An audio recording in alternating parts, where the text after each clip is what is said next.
একাকী নামাজ পড়ার ক্ষেত্রে অনেক সময় আমাদের রাকাত সংখ্যা নিয়ে সন্দেহ তৈরি হয় যে 3 রাকাত পড়লাম নাকি 4 রাকাত পড়লাম নাকি 2 রাকাত পড়লাম।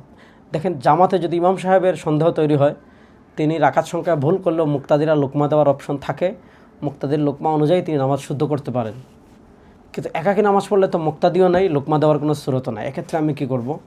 এক্ষেত্রে আমরা যেটা করব যে আমাদের প্রবল ধারণা যেই কোনো রাকাতের সংখ্যার ব্যাপারে যদি থাকে, তাহলে প্রবল ধারণা অনুযায়ী নামাজ শেষ করে ফেলবো। এক্ষেত্রে আলাদা কিছুই করা লাগবে না।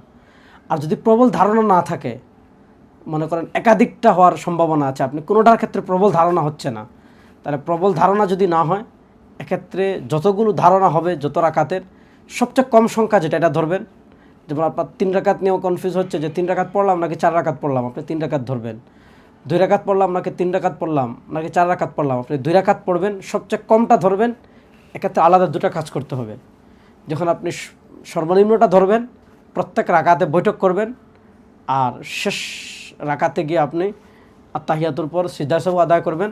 তাহলে প্রত্যেক রাকাতে বৈঠক করা এবং শেষ বৈঠকে যদি সিজদায়ে সাহু দেন, আপনার নামাজ হয়ে যাবে, নামাজে কোনো সমস্যা থাকবে না।